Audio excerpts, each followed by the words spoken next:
Hello, hello. Hey, you're looking like Nosferatu out here. Dude, I wish. That guy has a sweet cut. Yep. Fresh, fresh fade on the sides. I know. We gotta talk about that. I'm sure we'll talk about that. John, tell me, does evil come from within us or beyond? Um, Probably Beyond. All right, well, there you have it.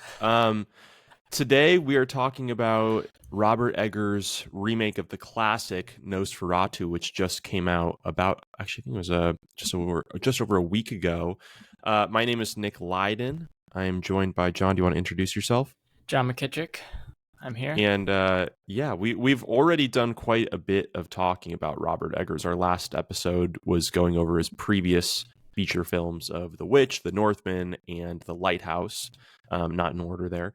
But yeah, I'm excited to talk about the new one. I mean, we haven't done a lot of discussions about movies that have freshly come out, so I think this will be a fun one for us. I agree. You want to start off with the last couple of things you've seen? Maybe last four things you've seen.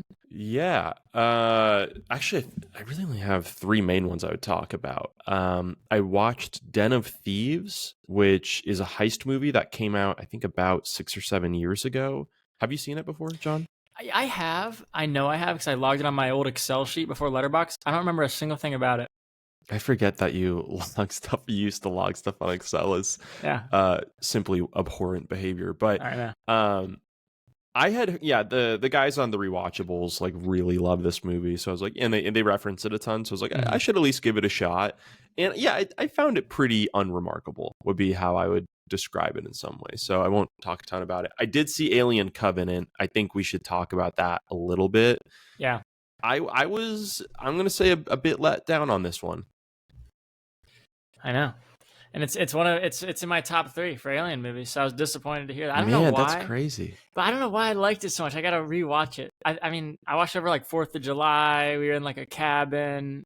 And to be clear, I'm not saying it's crazy that it's top three for you. I'm just saying what's crazy to me is that you and I have such different takes on this one, because I feel like we have pretty similar vibes with the other Alien movies, what we do and don't like about them.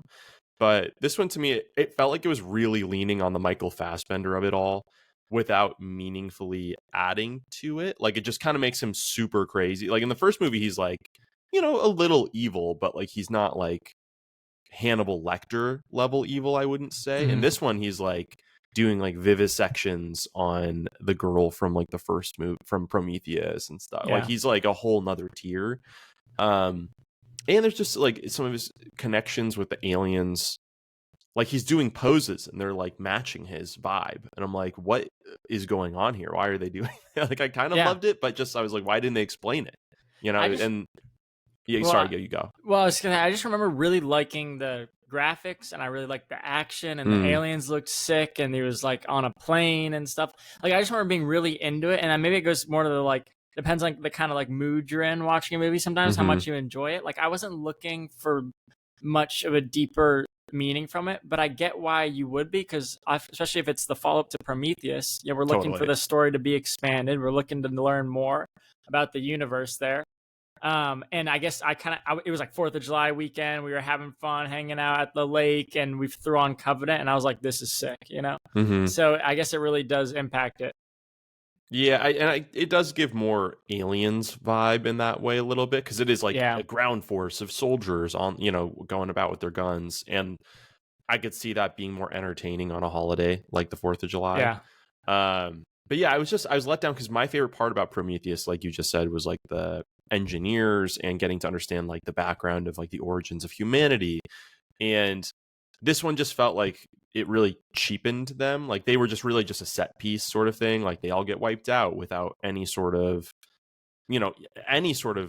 interaction between them or any other sort of answers filled in by them. So that bummed me out. I also just like, I feel like the face hugger is like the symbol of the cross to Christians. It's like, this is what Alien is about, is someone gets this thing wrapped on their face, and they do it at the end of the movie. But I do think like the spores thing, it's more giving like a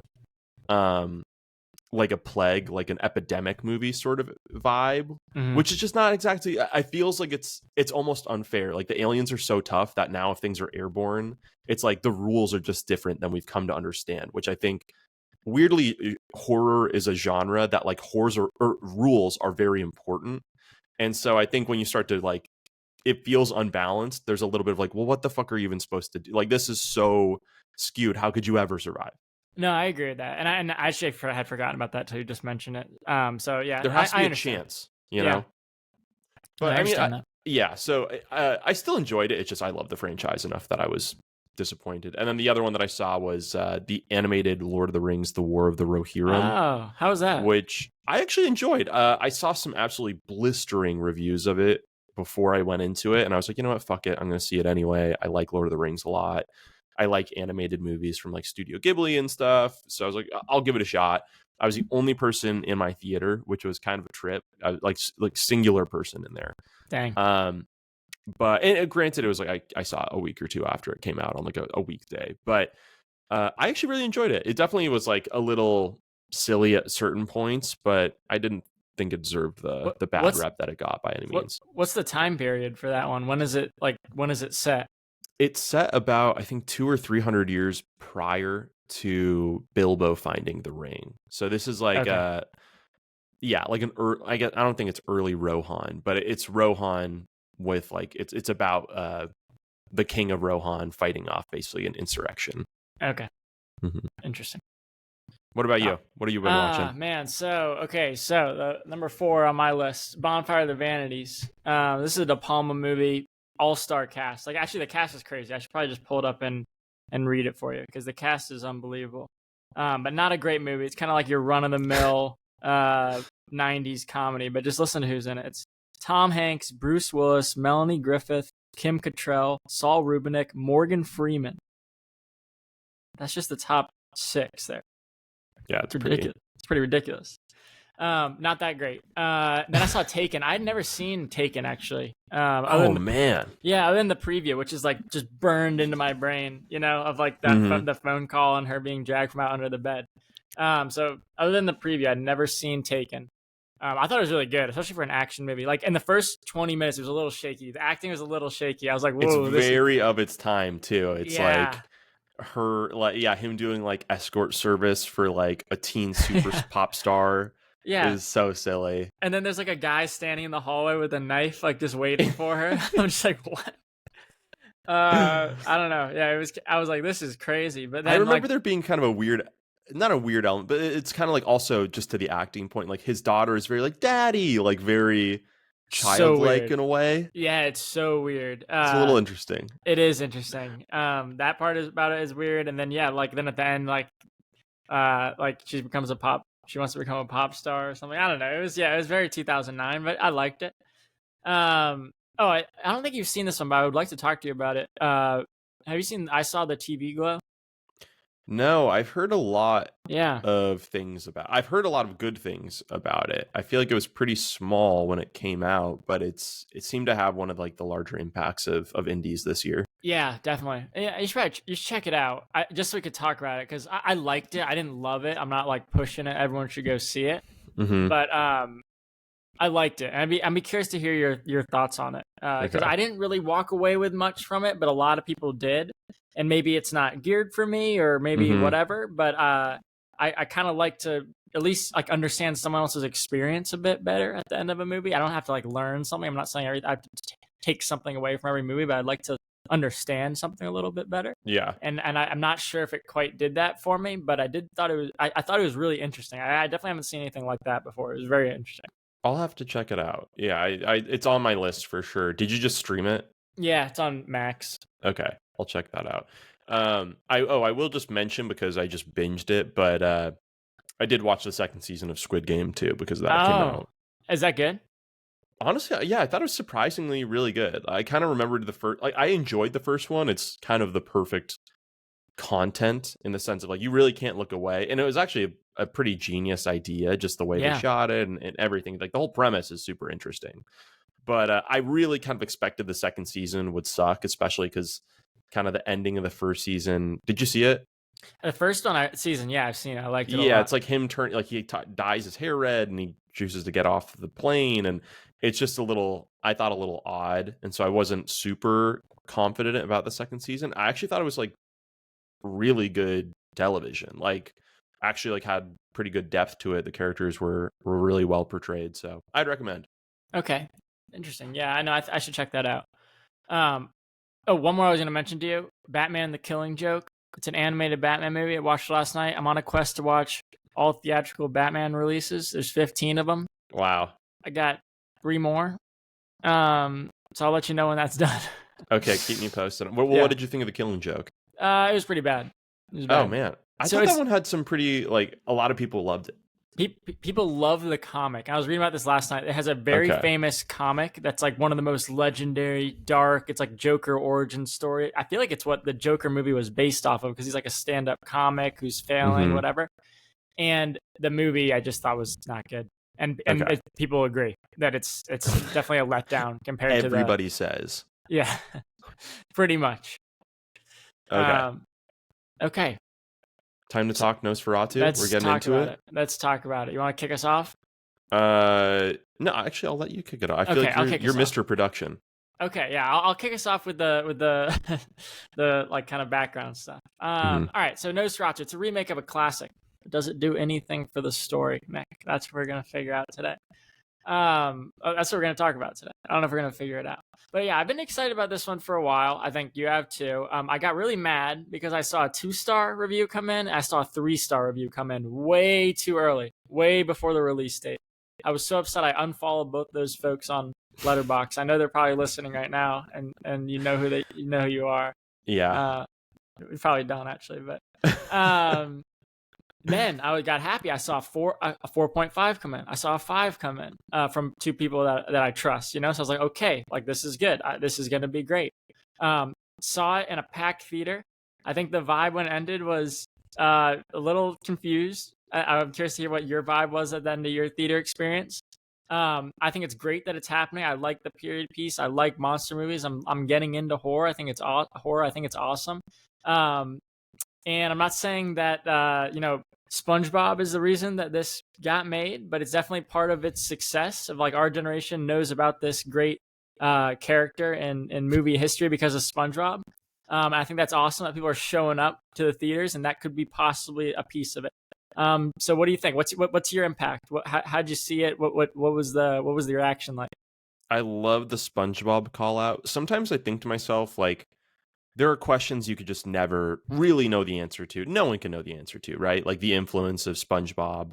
Clearly it was helpful for like the marketing purposes, because so much of, why do all these companies keep making franchises? Because people know them and people want to go see movies that they know because they feel like there's less risk involved and they'll probably enjoy it, right? And so it's just all about familiarity.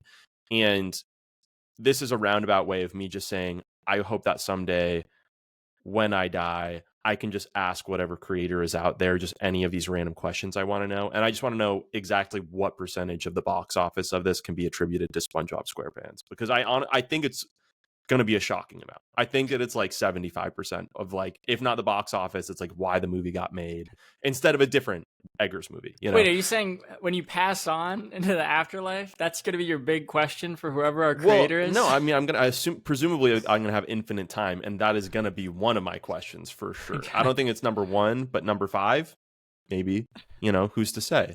Imagine that being number 1 though, and whoever the creator is like, wait, what? The 2004 version, or what are you talking about? Yeah, 2024. Oh. No, but yeah, so I saw it. Actually, I think I should get some sort of like campus ambassador credit for this movie. Like, okay. I don't know if that's like a sign or like a beer koozie, but I got like 6 guys to go with me in Phoenix that had really no interest in seeing it. Like, one of them had seen the other Eggers movies, and the other ones I just kept on pestering around Christmas enough, just saying, you won't regret it. And I did make the mistake of, I saw it at like an AMC dine-in theater, which fucking sucked. No. And it sucked because I had been to that theater before, and they have rooms that are not dine-in style, so I thought it would just be like that.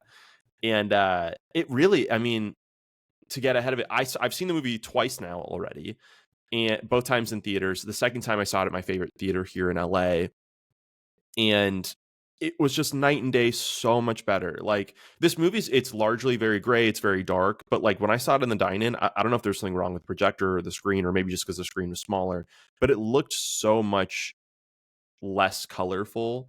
than when I saw it at like the theater here. And also just like the screen is smaller. The seats were like so far away from the screen that it just made it really not the best. So anyway, well, it's also not a movie you want to chow down on some chicken tenders during. Oh yeah, no, nobody was even eating. I don't know who did the market analysis on being like, yeah, you know what people really want to do is like fried chicken while they watch a movie. It's fucking crazy. Yeah. Well, I don't know. Yeah. Anyway, so anyway, I saw it with a group of friends. I was actually really pleasantly surprised that like I kind of walked out of it a little torn, and being a film head and being torn on it, I was like, I think my friends who are not as big into movies are gonna probably have hated this. And actually, most of them were like into it. One of them said it was like his favorite movie of the year. So Nice. I was really pleasantly surprised with that.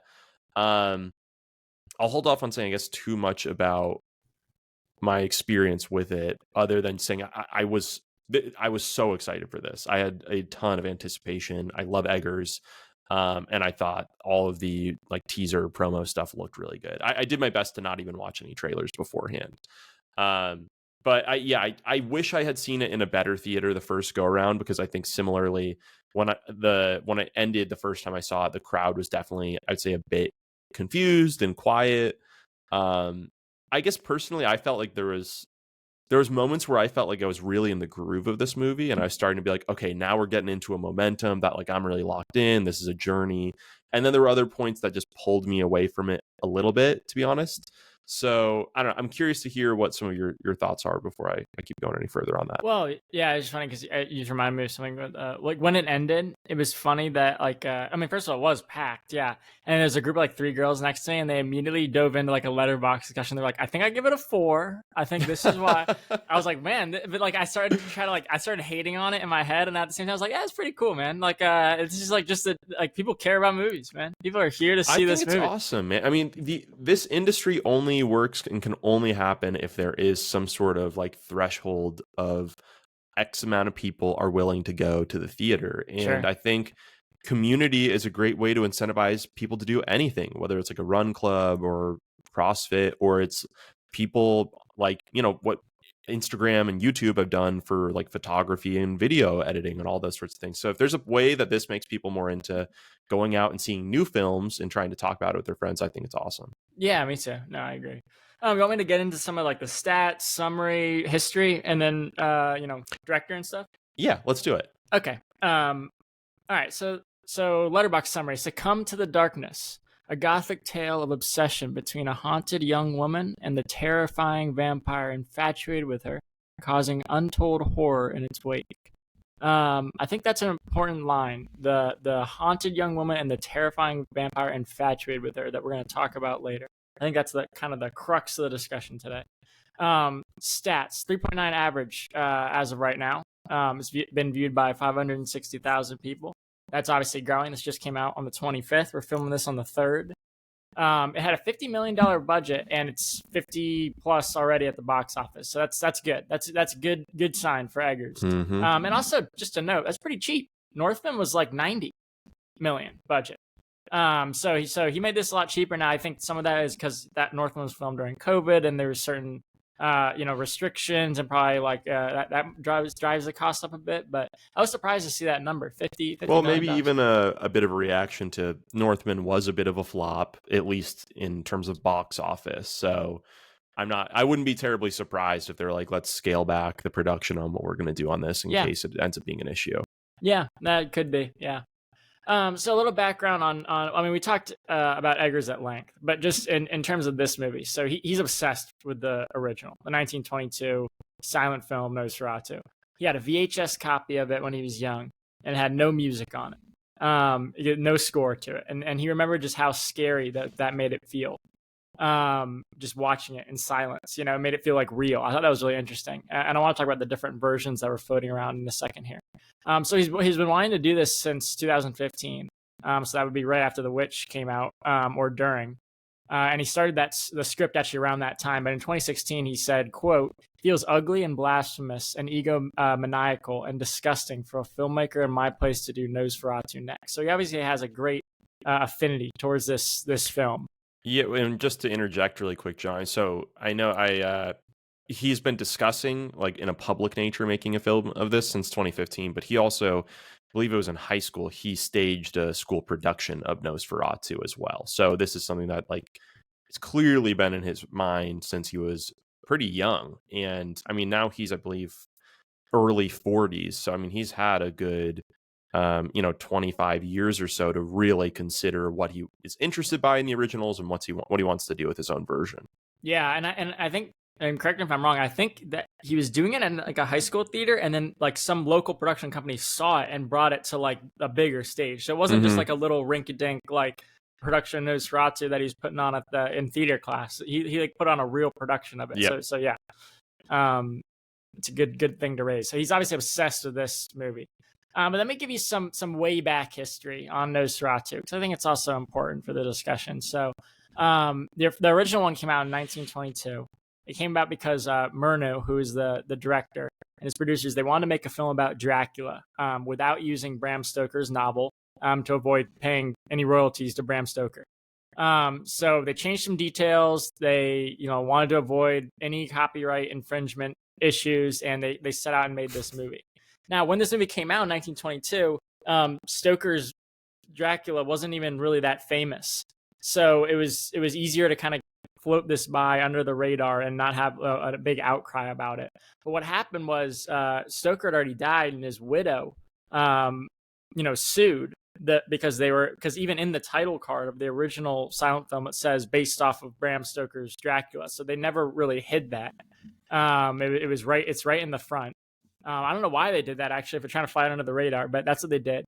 So she won $5,000 for them using like the name and never getting paid from it. The production company could never pay that to her, who made the original, and there was an order for all the movies to be destroyed. So that was where they settled, of like, you're not gonna be able to pay her, destroy all the films. So I thought that's crazy. Yeah, it's incredible. Yeah, it's also just so interesting that like 100 years ago they were having copyright legal cases about this sort of thing. Like, I think it's very easy to think of that as more recent in terms of like film, music, videos, all those sorts of things. But it's not new. It's a pretty old legal system, and it's incredible that their version of handling it, rather than just strikes and pulling down videos, was they just set fire to every single version of every copy of the film. Well, when the film's on giant rolls of film, it's easier to say destroy all those. Like, you're not going to go now and like wipe something from the internet. Like, it's not impossible. It seems so much more brutal. I mean, it seems like the obvious answer, but like it seems like they literally just took hatchets to like all of these, which is incredible and just seems so brutal. I know. So there's a lot of versions out there. I don't know if it's because of this, but it's probably a factor. Because it was forced to be destroyed. So, but that obviously wasn't done. First of all, like that was not like enforced that much. It was like an order, but it wasn't enforced. But there's so many different versions, something like 9 different versions that people can see. There's black and white. There's like blue and yellow tinted. And I learned about this. It's just interesting. Like using the tints instead of black and white was a big thing in like the 20s as well. And it like show different moods. Like the yellow is supposed to be like daytime bright. Blue tint would be like sadness. So even when they didn't have like color, they were able to like do color tinting on the instead of just having it as black and white. There's versions with different scores. So like it was just an orchestra scoring the movie. So at different points in history, there was different scores that would play with this movie.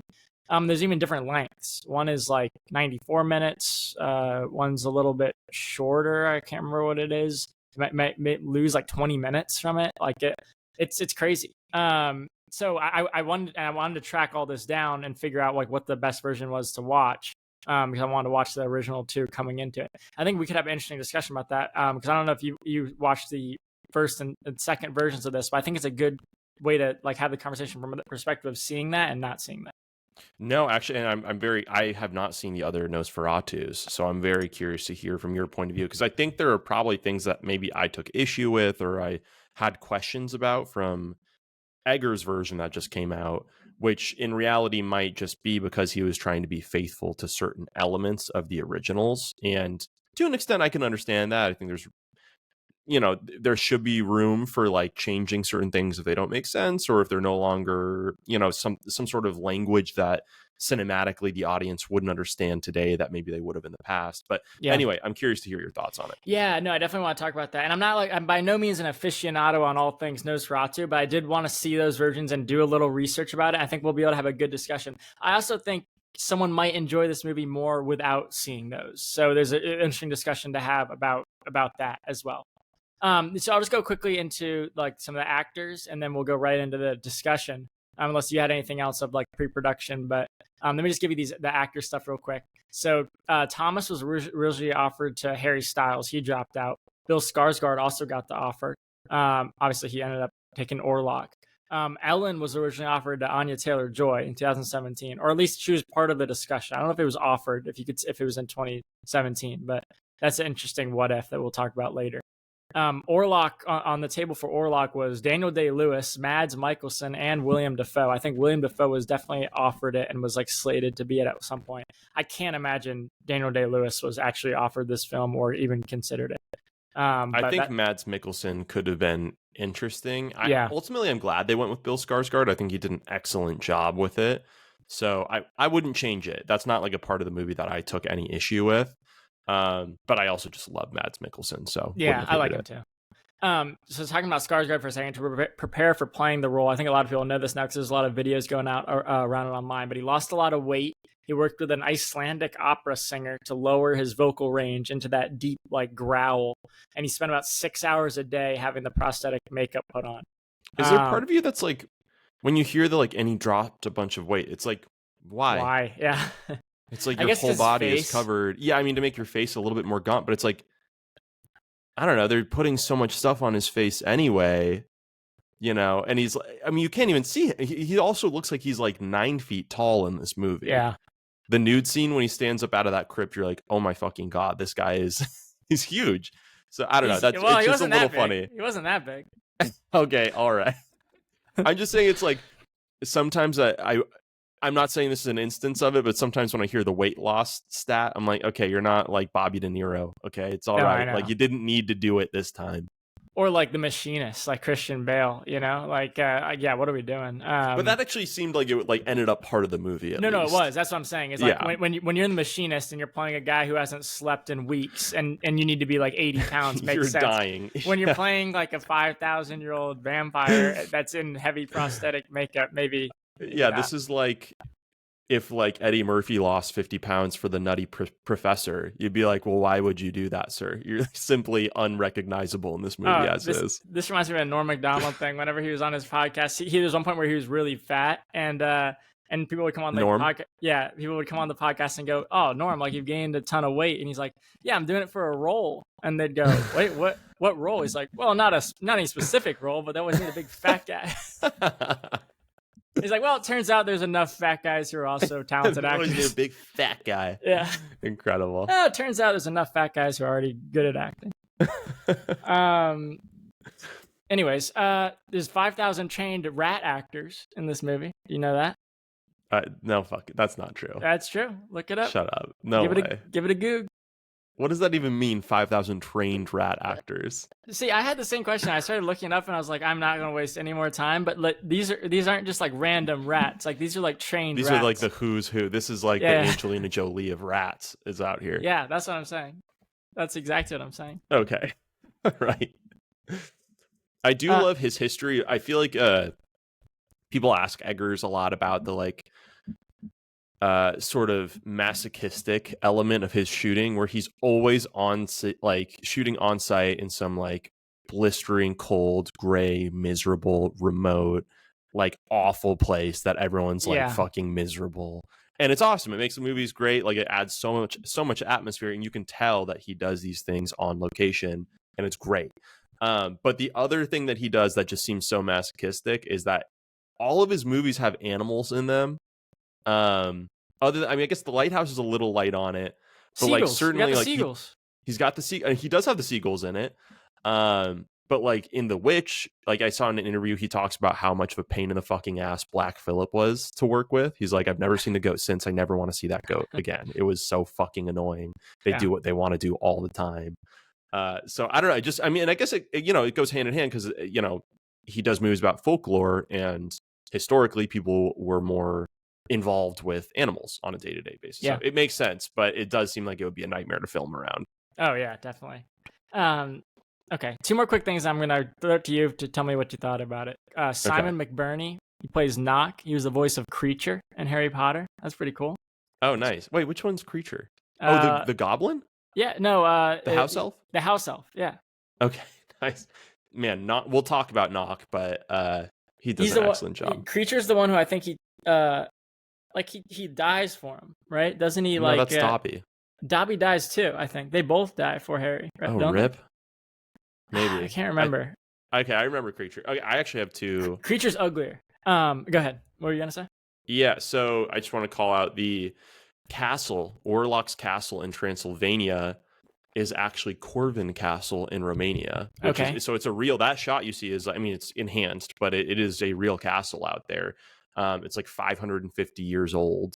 And other than that, that was just for the exterior. They used like 3 or 4 other castles for just shots throughout the movie. So they did a lot of shooting on site in Romania and throughout Eastern Europe.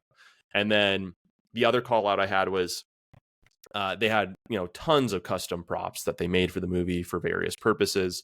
So Eggers gifted Lily Rose Depp the prop for Ellen's locket, and then Holt got to keep Orlok's fake penis, and he has it framed. He got it from Skarsgård. So that's just incredible because that is true. That is true. Okay.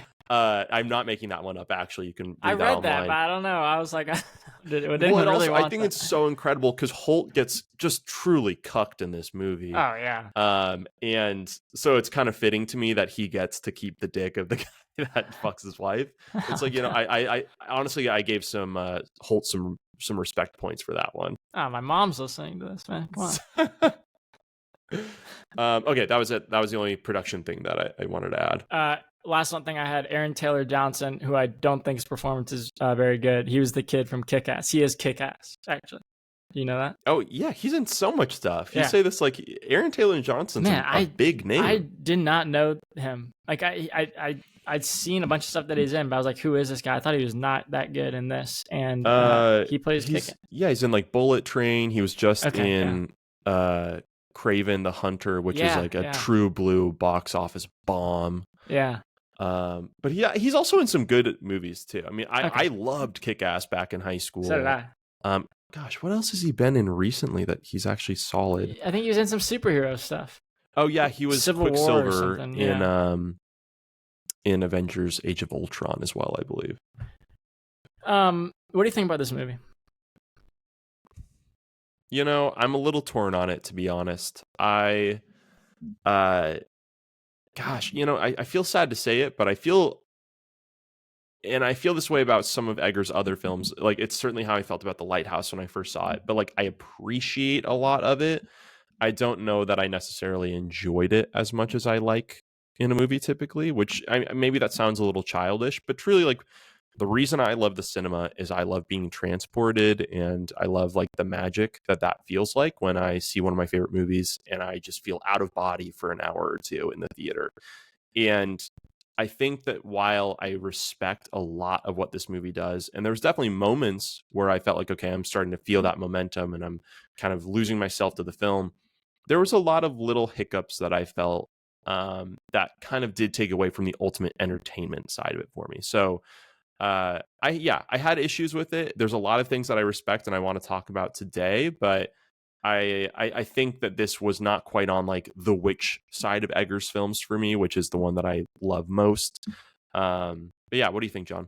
Well, so it was tough, and I'll give you the perspective of I wanted to see the first 2 movies ahead of this. I thought it might make me appreciate it more. But what I found is throughout the movie, I was just waiting for different big scenes to happen. There's really famous, iconic scenes in both the first 2 versions of this movie. Like the shadow going up the stairs, him him opening the door when he's in the castle in the hallway, which is the one they use from SpongeBob when he's flicking off the lights. That's that part. The blood scene where he cuts his finger and then Nosferatu sucks his blood. So I was waiting for all those things to happen. So then every time there was something added to it outside of that, like the little bit of backstory with the gypsies and like you're just kind of adding these different pieces that weren't in the original 2 versions. I was like, oh, like, what are we doing? What are we doing? And I just kept getting annoyed by that.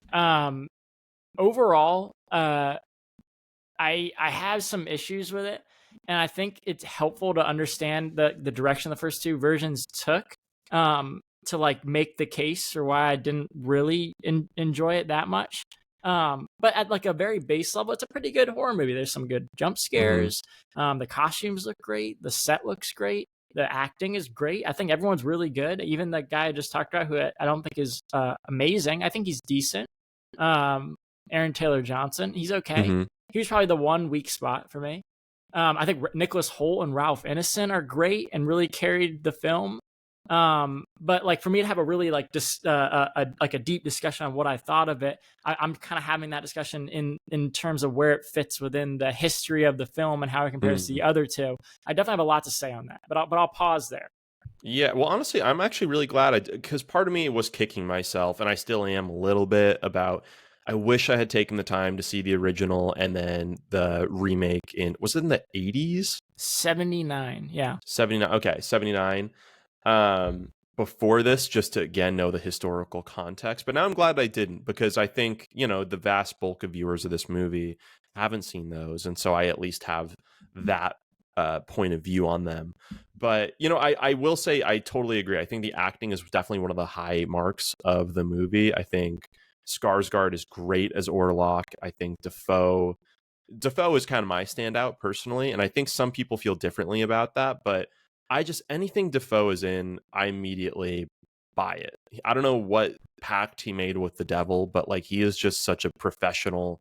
And I don't know, I think there's a lot of actors that when they come on screen, if they're really big names, they come with a certain baggage of I'm having to be like, okay, like wink, wink, that's not Brad Pitt, right? And it's like, that's clearly Brad Pitt the whole time in my mind. Like, yeah. Defoe is almost not so much a man to me as like the symbol of like, I don't know, the wizened maniac or something. Like so there's part of me that just believes him when he's in these different parts, because I'm not seeing Defoe, I'm seeing like an actor. I don't know. Sure. I can't really put words to it fully, but I love him in it.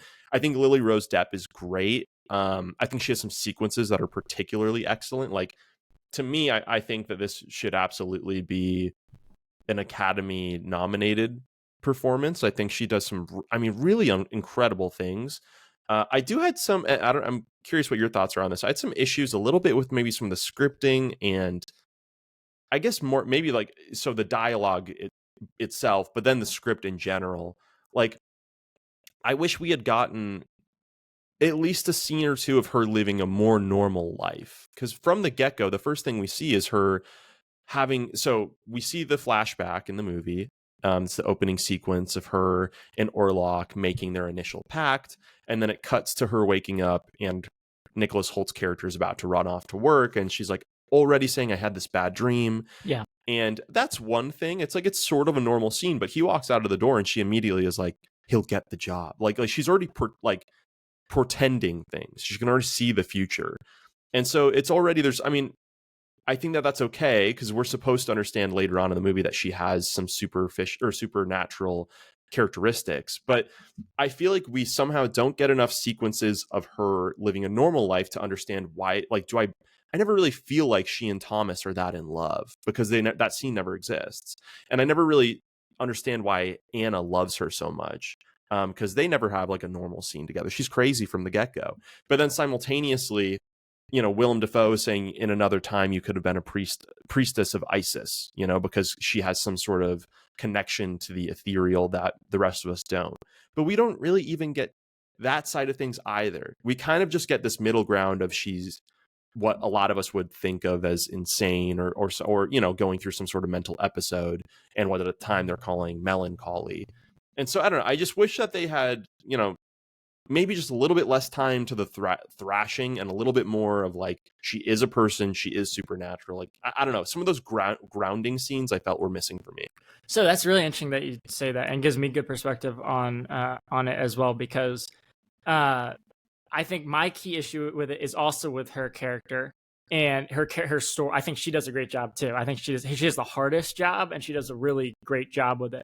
But my issue is how that character is written, the same way yours is, well, in a slightly different way, because that's all added to the story. So Eggers came out and he said, hey, this story exists, but we don't know much about the characters, right? He wanted to build onto that. He wanted to tell a new story and build out the things that he thought were missing or could be, added to the original story. He added 50 minutes to the movie, and a lot of that is because he's giving her and everybody more going on, more backstory. So like she in the original one, she's not this like person with these visions of, or actually in the 2024 one, she's the reason Nosferatu comes to town. She calls him to town. She calls out to him because she's lonely and brings him into her life. That's not the case in the first or really the second one. The difference between the first and the second one is in the first one in 1922, it's just a monster movie. It's just your typical monster movie. There's this evil it's a kind of part of nature, part of the natural world. He's bringing the plague. He just one day decides he's coming to town, and he calls out to Knock, and Knock sets it up the same way. But he's the driving force, this force beyond anything we can comprehend. In the 1979 version, it's Werner Herzog takes a bit of a different approach. He gives him kind of like a personality, how he's lonely, and he establishes this like connection with Ellen. And there is a bit, it's like kind of in between what 2024 is and what 1920 or 1922 is. There's a little bit more personality and loneliness, and they have a little bit more of a relationship. It's a little more ambiguous of if she's in the right, if she actually like loves Nosferatu, and like there's just a little bit more to discuss about that. This one leans more towards that 1979 version, and like really like puts it on her of like she messed up, she's not faithful, she brought him here, So in the original one, I'm curious because this is, and I think all the vampiric movies are really sexual in a nature, right? Like that is certainly an undertone or a theme of them. But I think in some ways, probably naively, but I do think of certain sexual elements as being within cinema being more recent, quote unquote, because just we've gotten more open to showing that sort of stuff. I mean, like this, for instance, shows a naked Nosferatu. You see his penis, like we mentioned earlier, which I don't know that would have occurred in. It's certainly a mainstream movie like this one is, outside of more modern context. So my question, getting back to it, is back in the original Nosferatu, how do they actually slay him? Is there that sexual element of they're actually sleeping together, or is that completely changed as well? Well, so he dies the same way, but she doesn't know what she's doing. She doesn't figure it out until the end. Okay, no, this is how it goes. So in the first one, there's a little book that Thomas finds about Nosferatu. When he's traveling to the castle, he finds a little book that tells him all about Nosferatu and how to kill Nosferatu. And there's that same line about he's got to be with a maiden, and when the rooster calls, the light comes up. He's drinking the blood of the maiden, and she sacrificed herself to kill him. So he basically gets caught lacking. He's got to get back to bed a certain time every night, and the girl, and the girl's looking good, and he's having a feast. So that is like okay, but so he's just feeding on her. Yeah. There's no sexual element. He's just drinking, and the sun comes up, and he dies. Right. Okay. 1979. They add in the more sexual relationship element where Ellen is kind of figuring it out. He's kind of in her mind. They have this little bit of a relationship going. There's like a little more of that added into the 1979 version. Got it. This one goes full on, and this is actually the quote. Under the cover of night, a young girl named Ellen weeps as she prays, desperately seeking solace from an unseen spirit to ease her deep loneliness. That's what Eggers added in. He wanted to explain why Nosferatu leaves his castle. He wanted to build out on the character and make the story about Ellen. And I think that's what my key issue is with it. I want a Nosferatu monster, revved up, gruesome version of 1922, where he's like, it's just the 1922 version with modern technology. This is just more like the 1979 and has even more exploration of the human characters and less about Nosferatu. Got it. Okay. So yeah, I mean, like Ellen also supposed to be kind of like pure and angelic, and she is that in the first couple movies, and they definitely take that away from her in this one. She's kind of seen as like it's kind of like victim blaming. You know, she's calling him over. It's like, I don't know, not to pull that card, but she kind of shot him the text, and then when he, you know, it's like the you up, and then when he pulls up at her front door, she's like, I just don't know, my other man's here. You know, it's just kind of a bad time for me right now in the dorm room. Yeah, and they also took away her power, which is in both the in the first movie, she figures it out. She reads the book and goes, oh wait, I'm the maiden who's gonna kill this guy. I got to do this. She tells Thomas, oh, go get the doctor quickly, and she tricks him into leaving. Oh, really? Yes, because she knows that he'll want to stop Nosferatu. Interesting. So she sets it up to go, oh, Thomas, go get the doctor, and then lets Nosferatu kill her, basically. In the second one, there's a Van Helsing character, which is basically Defoe's character, who helps and tells her that's what she needs to do. But she also, like, is in this kind of weird relationship with Nosferatu. She's welcoming him in. She knows. So there's a little more ambiguity in the 79 version. Ambiguity. I don't know. Ambiguity. Ambiguous. Ambiguity. There's a little more ambiguity of her feelings towards Nosferatu in the 1979 version. Got it. In this one, it's like insane. I don't know what is going on. It is that's a piece that okay, so we should just talk about this now. So we said it already. I love Lily Rose Depp's performance. I think that it's missing some, like, I almost think it's like you can't half step the, like, if we're going to give them more background, but you're not giving them enough. It's like either make them a main character or not a main character, or make them, you know, I don't know. I'm being overly simplistic here, but my point is I think that there was still some missing elements here. I just don't think they got it to the finish line, at least for me, to feel the connection between her and Thomas, to understand. Really, it's more about her connection with just the spiritual, and not even just Orlok. I mean, I think that this, you know, when she reached out with her spirit, Orlok is what latched on. But I think there's sort of the assumption that it's like she's just a spiritual being in general. Like, and I don't feel like we had that, other than like a couple kind of throwaway lines where she starts to be like, oh, like, you know, I know that he's going to get the job. I know what present I was going to get for Christmas, that sort of thing. So anyway, those were some of my initial gripes with her character. But yeah, I mean, I also just felt like it was kind of confusing, her relationship with Orlok, especially with, I love the design they gave for him. I thought it looked awesome, and it was just really well done. But also it's like confusing to see this young, beautiful woman have sex with a corpse, like a literal corpse. And not just that, it's not just that they're having sex. It's like there is an attraction between them that at no point makes sense to me, you know. And it's not even like there's like an element of like her husband is abusive or doesn't listen to her. Like, yeah, he makes mistakes, but I think this is actually a common thread for Eggers, is that the men in his movies very frequently are short-sighted, and they're trying to do things, but they're not, clearly they don't understand the powers at bay, or at that be. And the women, even if they don't understand them or aren't able to fight against the powers either, they at least understand that there's something wrong here and that they need to learn. Anyway, my point is just I don't understand myself the relationship between her and Orlok. Why is she attracted to him? Because it doesn't just seem like a sacrifice in this movie. It seems like she has some feelings for him. Yeah, and I think that's good perspective, because my issue is how they changed it. And your issue is that there's not enough to like support the change, you know? Yeah. So like exactly. what we just talked about kind of like brings that together. I mean, in the 1922, she's pretty much out of focus. It's about Thomas, and Nosferatu is this unstoppable force, and he's coming, and she's the one who ends up taking him down.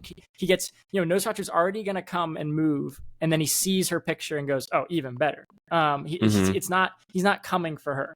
He's the plague. And actually the 1922 version is focused more on the plague, because they were recovering from a pandemic in 1918. The movie's set in the pandemic that happened in the mid 1800s. They had the Spanish flu around then, right? Yeah. Yep. So like it's more about the plague and what happens in the time of plague, and people turn on Knock. They think, oh, Knock is the one who brought this plague to us, and they're all chasing him down. It's like what people do in a time of fear. 1979 has a similar kind of theme focused on the plague, of how like things get ridiculous and crazy. There's a crazy scene out in like a courtyard in 1979, like with some commentary on that. Now we're in like a post World War II Germany and like what their thoughts are about their place in the world after that. This one, I don't know what it's telling me about anything. Okay, it's so interesting you bring that up then. The point about the original just being Ellen is just kind of a cherry on top from the point of view of Count Orlok. Because there was part of me that leaving this movie, I did, and even after my second watch, it does feel like, so is he going to Visburg to destroy it or to feed or for Ellen?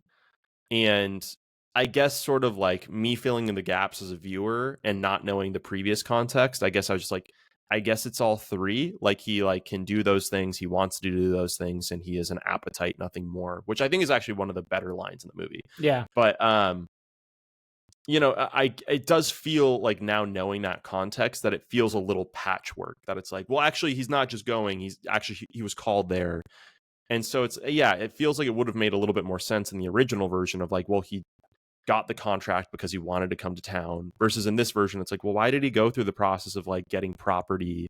I mean, I guess in a sense that he wanted to have Thomas come out so he could feed off of him and, you know, get him to sign the contract, but it all just feels a little bit convoluted, that like this dark spirit who supposedly has been slumbering for, does he say millennia, does he say centuries? I don't know. Well, but it seems a little odd that he would come to life and immediately be like, real estate, gotta get my realtor out here, you know?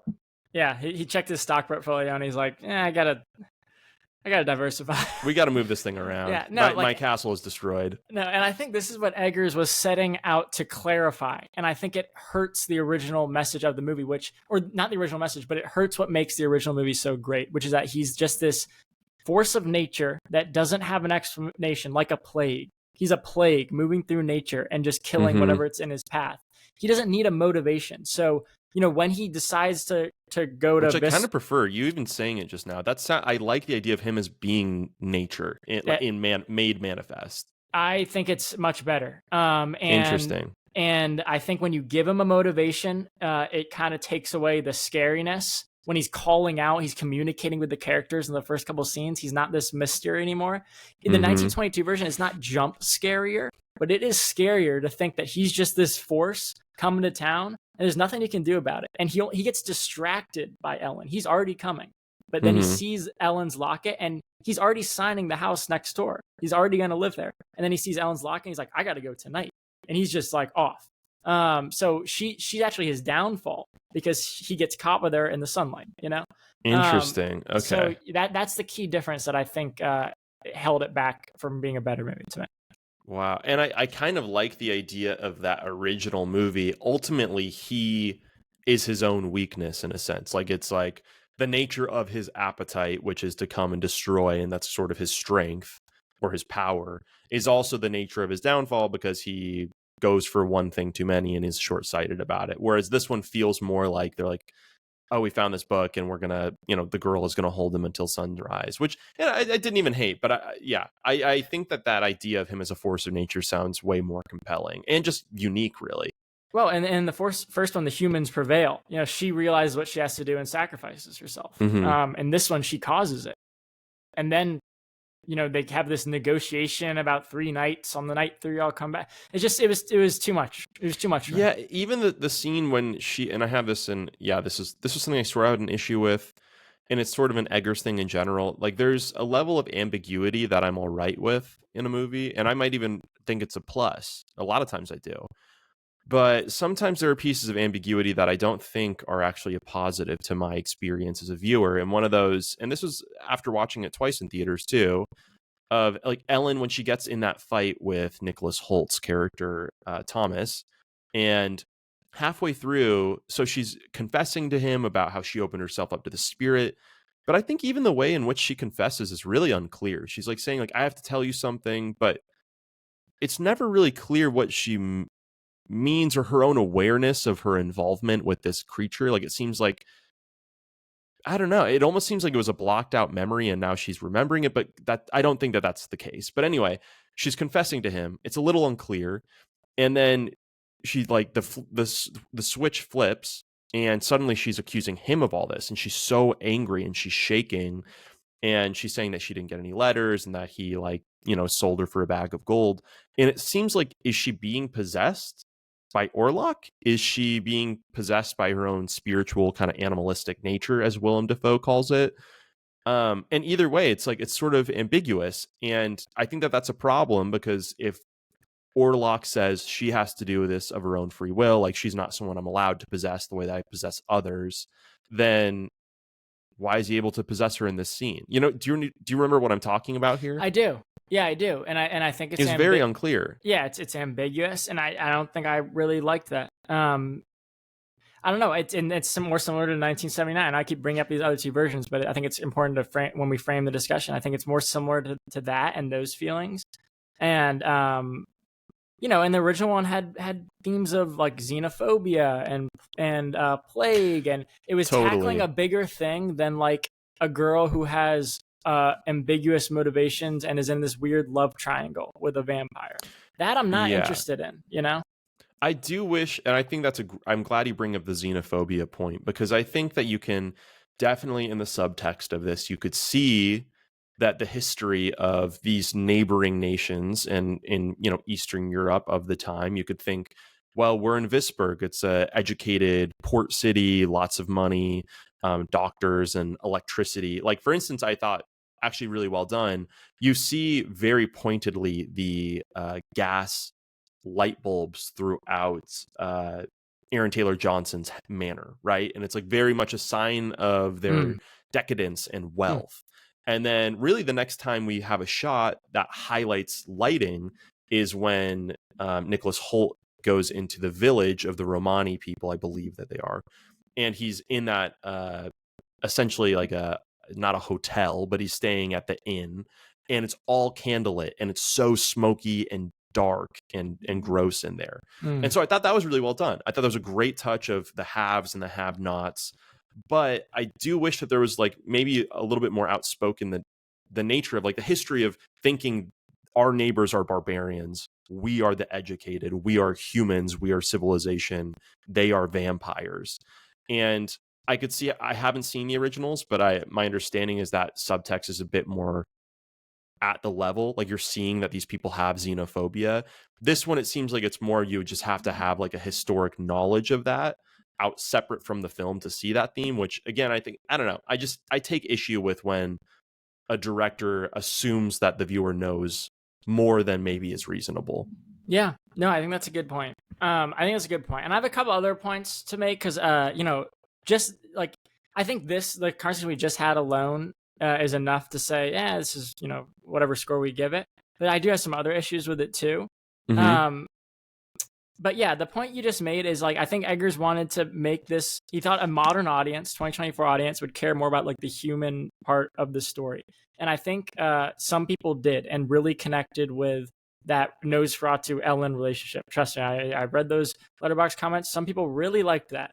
I did not. I care much more about the points that you just made and some of the bigger picture stuff that I think the other movies convey much better. I think even the 1979 version conveys those messages and also gives me a little bit of a Nosferatu Ellen relationship. This one goes full into that relationship, and that's why I'm having a hard time with it. Yeah, and I mean, I guess my only pushback would be I actually think that the human element of it could have been really exciting as well.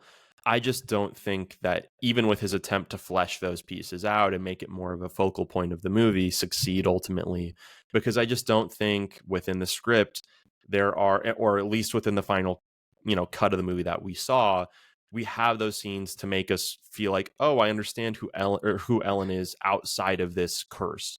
I don't feel like I understand, you know, I don't know, like the relationship that exists between their friendship with the people in town and all those different things. So, and I think that, you know, to an extent, and this isn't, you know, I'm not coming up with this is kind of common sentiment of Eggers' films, but like his films don't tend to be very emotional in a lot of ways. Like they're definitely about the way that humans interact with each other and the characters and how they try to survive these unforeseen circumstances. And there's human elements for sure, but it's just not emotional in the way that I think if you're going to try to really flesh out these characters to like understand some of their motivations, it just doesn't feel very present here. Yeah, I think it's a good point. Yeah, I think you can't have both. I think you're either going to make a lean monster movie or you're going to build on these characters and tell me this great story and talk about some of the things you talked about and like set the stage for these characters better. And I think he tried to do both, and I don't think you can do both. I do have a couple positive things I do want to talk about that. Go ahead. So there's a number of them too. I mean, we're really bagging on this movie, but I should say, like, I think as a movie and as like a craft, incredibly well made. I do think it's like it is singular in the way that it is shot. I think the cinematography, the gradient, the lighting, so many of those things that are really more subtle are really excellently done. I think the costuming in particular is fantastic. I think it's really, really excellent. It is like inspired and unique while not taking away or being distracting, which I think is really important. I think that's kind of the fine line of costuming, especially in a movie like this, that's like more of a genre film, that it's something that it accentuates and tells us things about the characters and is interesting, but never feels like something that it's like detracting from like the dialogue that we're supposed to be listening to. And I think like all of the dresses that Ellen wears, the sort of funeral hood that she wears in the poster, like simply beautiful, really incredibly well done. I think that Defoe's like kind of triple overcoat that he's wearing with the top hats, like in some ways, if you really look at them, they're almost comical, but I also think I would kill to own one, you know, and have a reason to wear it. So I wanted to call out the costuming, the cinematography, like particularly the lighting is a huge part of this movie. If anything, I don't know, maybe I could have used a little bit more color in Visburg just to further contrast it with Transylvania and Count Orlok's castle. But I still think they do an excellent job of, you know, if the contrast isn't that Visburg is colorful, it's that Transylvania is fucking black. Like when he is out there at nighttime or when he is in that castle, it is dark. And I think that that's just really excellently done. The first scene with the Count, it's so interesting. He's climbing up that spiral staircase and he gets to the top. And so far it's been cold and dark and snowy. And this is the first time you see a big fire in the movie, really. Like we've seen some candles, we've seen gas lanterns, but we see a fire. And you would kind of think as a viewer, okay, this should feel like safety. This should feel like finally a place where I can rest and be safe. And it's not. It's if you look at it, it is a fucking big ass fire that almost looks dangerous. It's like too big. And if you really look in like the fireplace, it's roaring. And it actually doesn't give any sense of safety so much as like oh my god, this is like almost just essentially power that's being held at bay. Like this is something that could burn the house down and we couldn't do anything about it if it wanted to. And so I think, I mean, in a way that's like a great parallel. I don't know if it's intentional or just my reading, but of kind of the way you're describing Orlok is this force of nature that it's not really doing it for any other reason than what fire does is feed itself, right? Fire is an appetite, you could say. And so anyway, I think that that's an excellent choice that I think was, at least to some extent, intentional. And so I think that there's some great things on the cinematography side that I really did appreciate, even if I had some issues with the narrative itself. No, those are great. You made me think of another one that I was going to bring up too. I'm going to send you this video. It's like an hour long, but there's this channel. It's like Be Kind Rewind. You ever seen that YouTube channel? Talking about movies. Heard of it. Yeah, she has a really good breakdown of this movie. And one of the things she was talking about is like in the original, when they do a lot of speeding things up. She does the videos about like a comparison of all three, and she does speeding up of like when Nosferatu's on his carriage and stuff, and it creates like a surreal, like it makes it seem surreal in 1922. That's how they showed like something was not of this world by like speeding things up. Now it looks kind of comical because it's like, you know, it's kind of like we understand what it is. Yeah. The magic's gone. But there's a moment in the new one where things get surreal when he's on that carriage, when he gets picked up on the carriage, and things get like way out of this world. And I wish they did more of that. And she said the same thing, because that was like one moment where I was like, oh, this is we're doing something really cool here. But that was it. There was nothing more. And actually everything else about his castle and Nosferatu felt very human. And I do want to talk about that. Actually, the character of Count Orlok. I keep referring to him as Nosferatu, but I guess he is a Nosferatu. I didn't know that until after. I had to look that up. And that's actually not even a real, like that word was created in the movie. I think it was a misinterpretation of like a German word for vampire or something, or like it's had some weird history, but that's not even like a real word. But Count Orlok, Bill Skarsgård, number one, gives a great performance. Like, he does a very good job. I did not feel like there was anything scary about him. And maybe it's because he like kind of communicates with them, like I was saying earlier, right off the bat. Like he's talking with Ellen and Knock right away. He's like becomes less mysterious. I mean, he also looks like a carnival strongman, you know, like he's got a ridiculous mustache. He's huge. He's huge.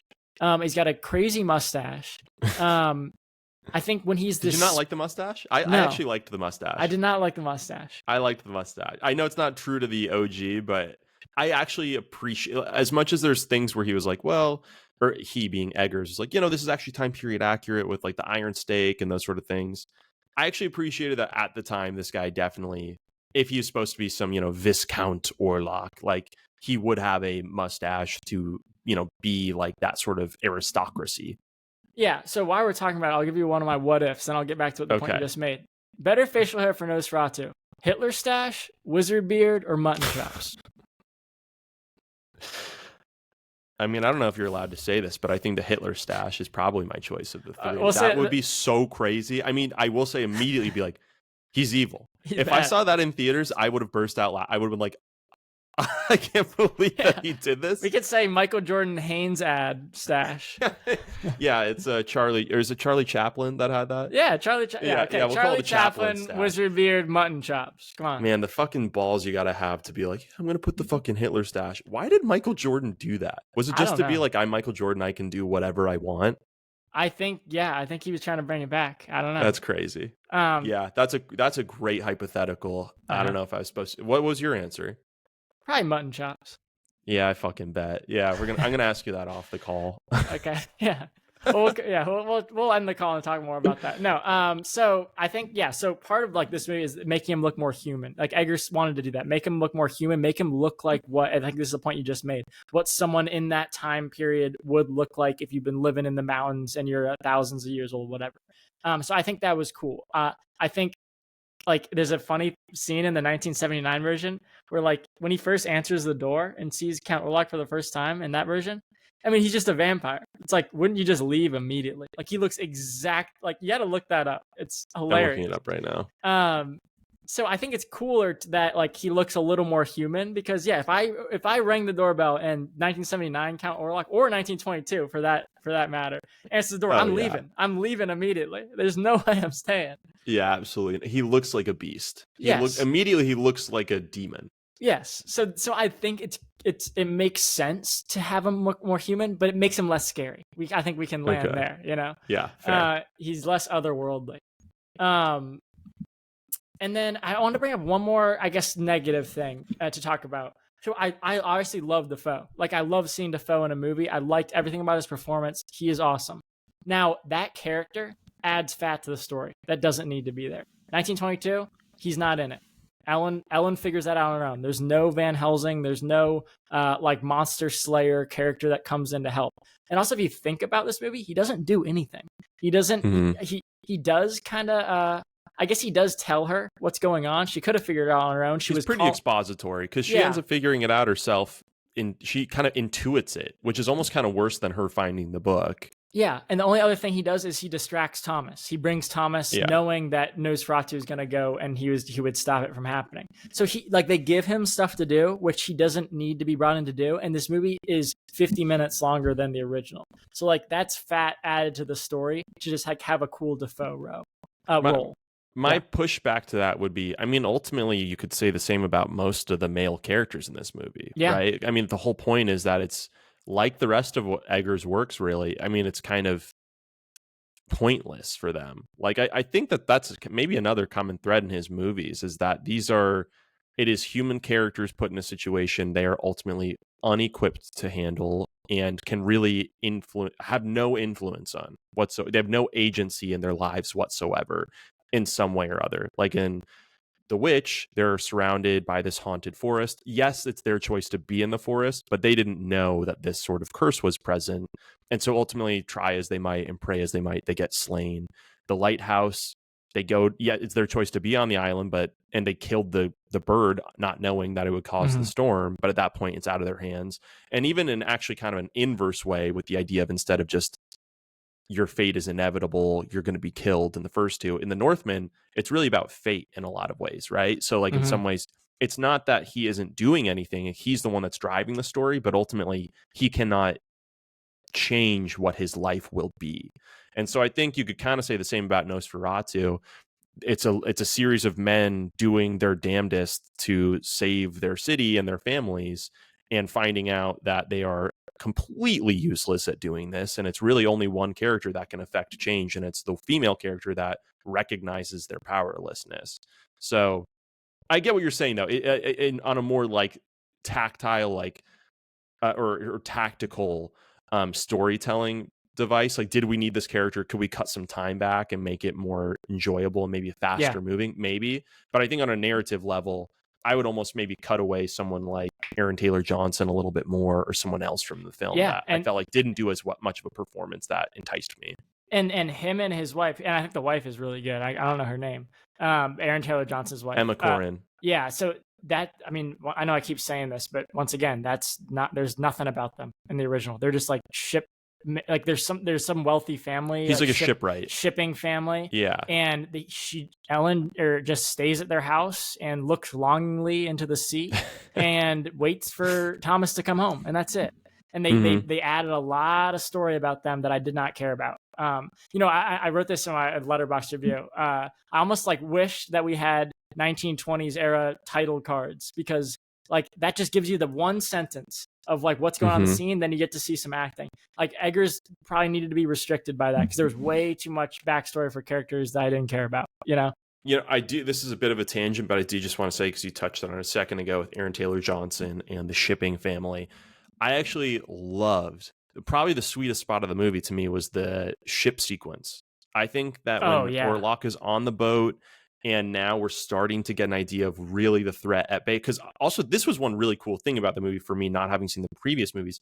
I didn't know he was going to fucking leave and get shipped into Visburg. So when he's on the boat, I was like, oh, fuck. Okay, I did not know this was how... I thought, he'd go by carriage or something. There's something different about the boat. Like, if he's on the road, it feels like, I don't know, in the back of your head, you're like, well, you can, there's a wall around the city, or there's, you could stop them, or, maybe there's like an avalanche.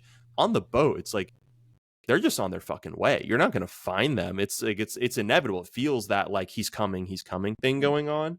I also loved that the crew members start getting sick, but unlike the city people that are like, quote unquote, educated and, as Defoe would say, blinded by the gaseous light of science, the shipmen, who are notoriously more superstitious, are like, it's cursed. It's fucking cursed. Immediately, they know it's a curse. And even if they ultimately don't succeed at killing him, they at least try. There's like an at-bat, which I think is super fucking cool and just exciting seeing, like, from the get-go, they're like, it's fucking cursed. I know it's cursed. Yeah. And the city is doing everything in its power to be like, it's just a flu. It happens. Just get the rich people out and we'll be fine. Yeah.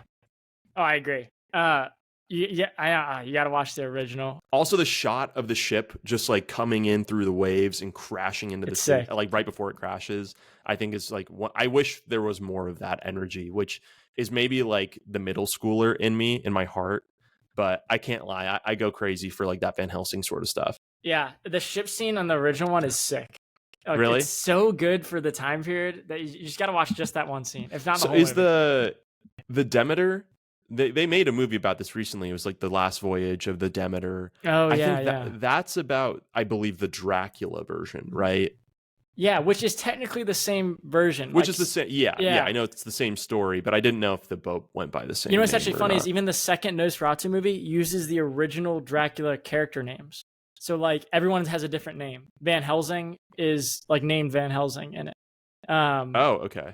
Like the 1979 just uses like even Ellen. So Nosferatu just calls him his name is Dracula in the second Nosferatu. I don't know about that, but like Knock is Renfield, and Renfield is the original Dracula servant. I don't know if they call Count Orlok. I think they still call him Count Orlok. I don't think they call him Dracula, but That's everyone so else has changed back.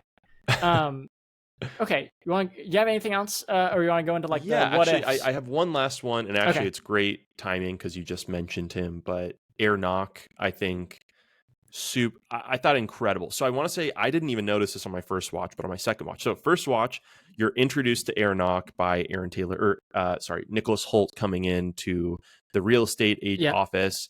And from the get-go, he seems clean cut. Actually, he's like weirdly kind of nice. He's okay with him being 15 minutes late, doesn't give a shit. Yep.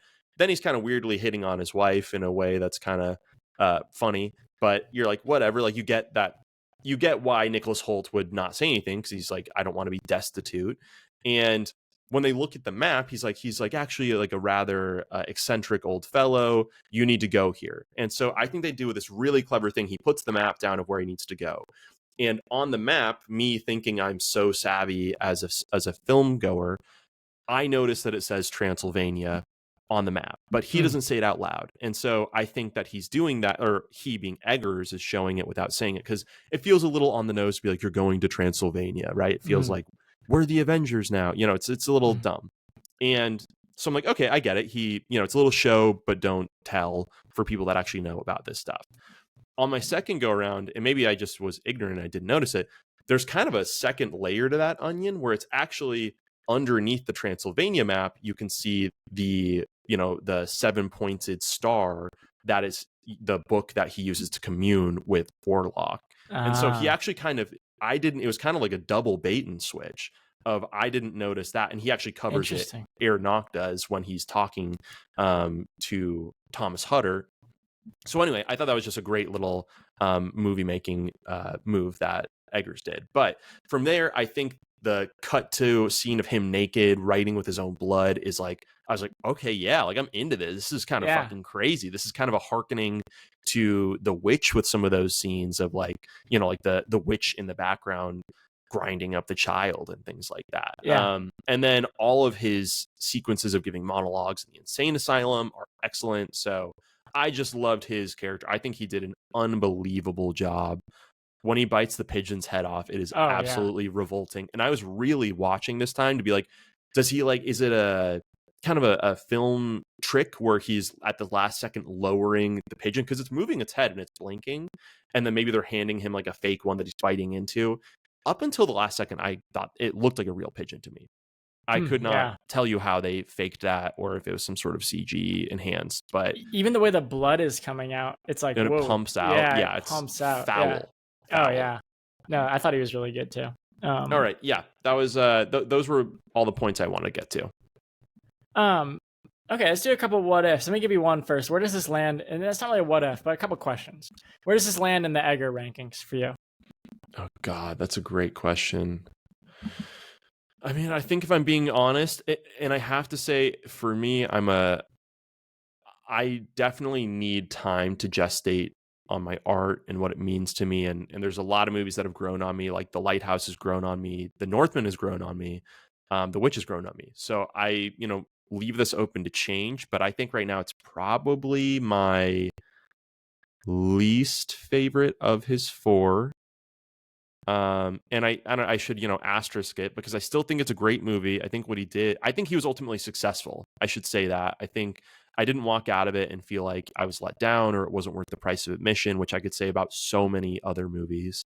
So I think it's a great success and I'm still so excited to see whatever he makes next. But I think compared to his other three, I prefer them at this point in time. I agree with you. It's close with The Lighthouse. The Lighthouse I'm not a huge fan of, and maybe this will in time overtake it. But I'm on the same page. Yeah, I agree. All right, I have a hot take for you. Is this movie better if Defoe's character at some point invents a plague rat killing machine gun, and they're using it in town? Just a yes or no. Yes. All right, I was not expecting. My answer is no, to be clear, but I wouldn't hate it. Do. He has nothing to do. Give him a gun. I don't know. I do have to say the response to the plague rats feels a bit slow. If I see this, they immediately know the ship is a plague ship. I mean, I'm pouring fucking fuel all over that thing. It's because those rats are such great actors. They know how to. They really ease the tension on the set. They're like, that's the Angelina Jolie of rats. We can't burn that one. Yeah, I mean, what happens? It actually hurts the fear that you would usually have by being around a bunch of rats when they're such great performers. Mm-hmm. True. What else do I have? Oh, better movie with Anya Taylor-Joy That's so as funny. That was Ellen. my next one. Yeah. Okay, mine was actually having Anya Taylor-Joy as the best friend Anna. I think Lily Rose was really good in the part. I don't think I'd want to change her because she does. I really think she conveys this kind of ethereal thing, and like I mentioned earlier, with certain actors bringing baggage of just knowing who they are to the screen, I think that would have been tougher for me to overcome. Lily Rose Depp, I've only seen her in like an episode of The Idol on HBO, so for all intents and purposes, she's a new actress to me. And so I really enjoyed that. I felt like I was able to believe her character, and she did a great job, independent from all that. I actually didn't love Emma Corrin as Anna Harding. Hmm. So I think it would have been nice to have someone with a little bit more star power that just made me actually want to watch them and care about them when they got killed. But that's my 2 cents on it. Hmm. Yeah, I think I would have probably liked it better just because I like Anya Taylor-Joy better. Like I just Mhm. like watching her on screen. So it might have been just cool to see her doing Nosferatu. But I Mhm. think your point makes sense. Is there anyone? I should say I'm actually not that I'm a Nicholas Hoult hater because he is a fellow Nicholas, but I do push on a lot of the performances I see him in, and it's not that I don't think he's a great actor. I just think sometimes he's put in some odd parts, and I don't know what lane I see him in yet. But I will say I think I actually enjoyed him in this. I think he did a solid job of. I think he's good at like good husband. I think that's a Mm. good part for him, and I liked his desperation and trying to get back. But so I think this is one of my prefer like probably this might be my favorite Nicholas Hoult part.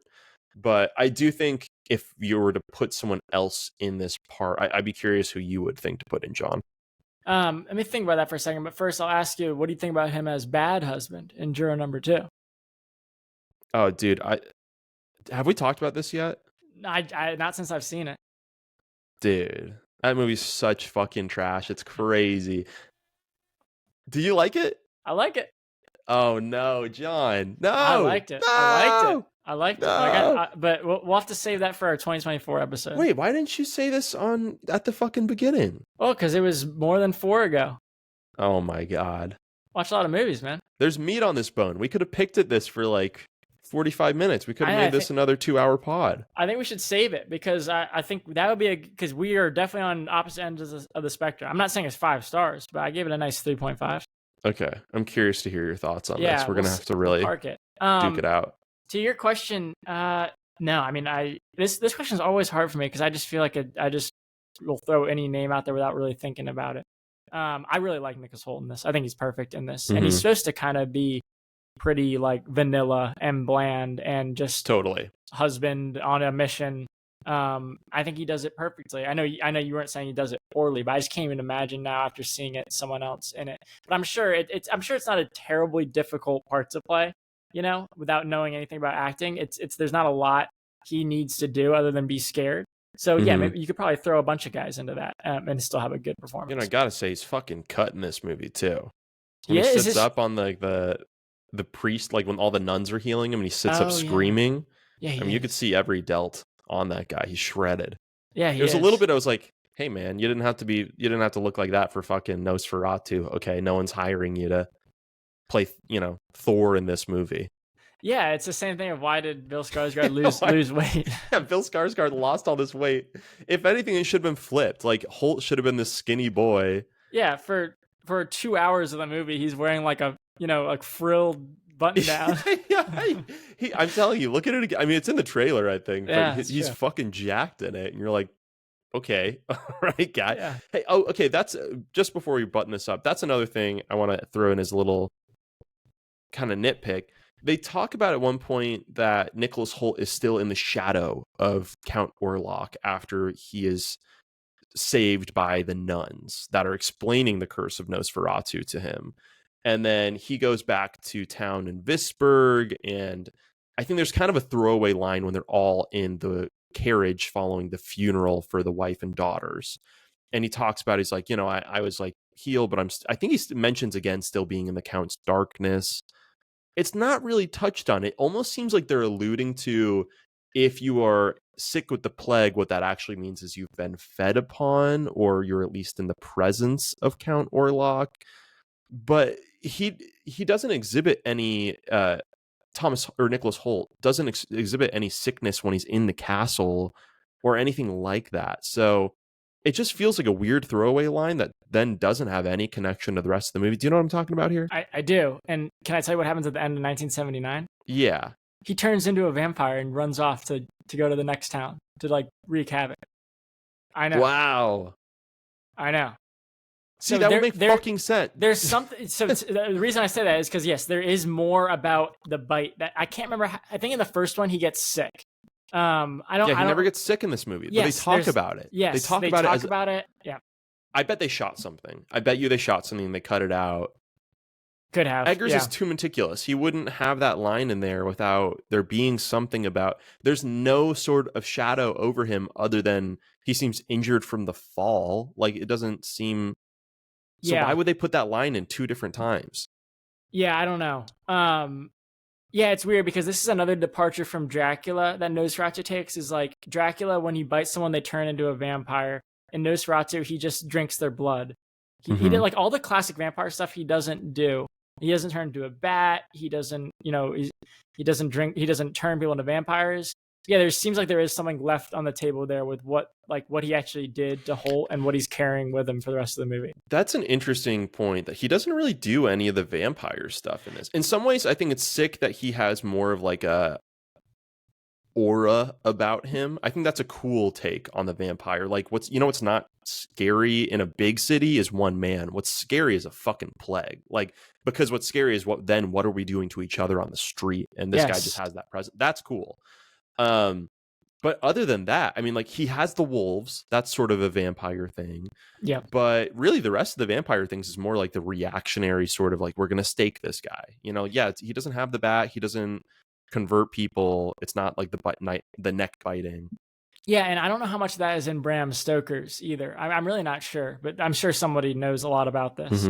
But like I think a lot of that stuff has been added over time, like the stake through the heart and like the garlic and the cross. Vampires not being able to touch a cross. Like if you ever seen like Fright Night or so like certain stuff has been added over time. But it was an interesting depiction of one of the other vampire rules is you have to be invited in.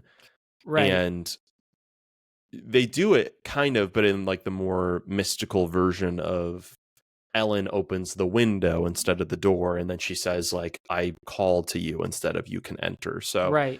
You can sort of see like the twin ancestry or descendants of some of the rules and how they're done differently. Yeah. But it doesn't, none of it fits like the traditional vampire archetype.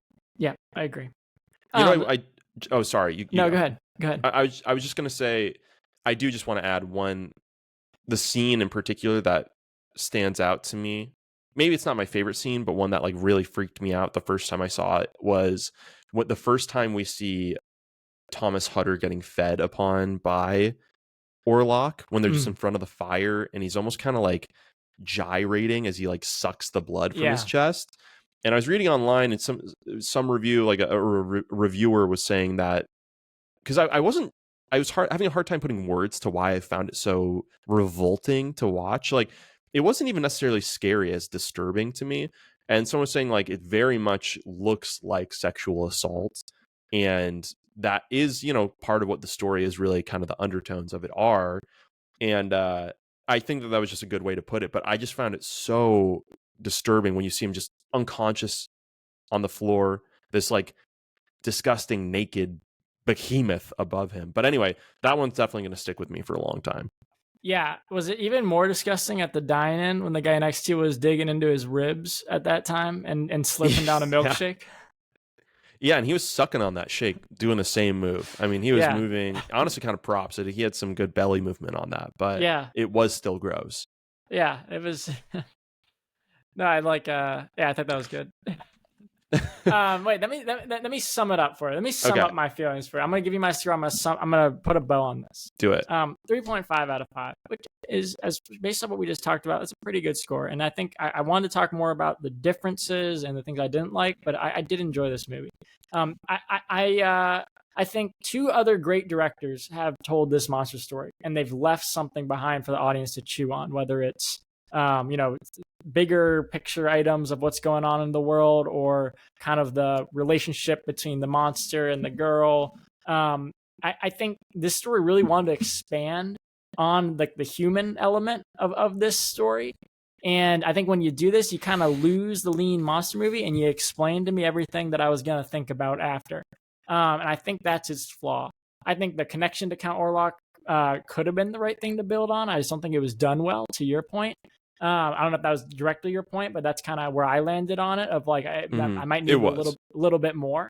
And I think adding a Monster Slayer Van Helsing type character isn't like a good thing that contributes to the story, just makes it longer. I don't think this is a better version of the story that other directors have told, but I did enjoy it.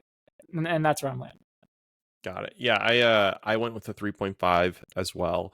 And again, I think if you looked at like a pie chart of how we spent today's discussion on the movie, it's probably 80% shit talking, which I think in reality like is inaccurate, because I think we both wouldn't give this a 3.5 if we didn't love it in a lot of ways and love it more than we ultimately disliked certain aspects of it. I think it's just that we both, and not to speak for you, John, but at least for me, I just have such respect for Eggers and what he does and what he's been able to do, that I hold him to a very high standard. And so even while we're saying all these things, I still think what he has made and with this film is just so leagues ahead of what most, quote unquote mainstream movies are trying to do, let alone, able to achieve.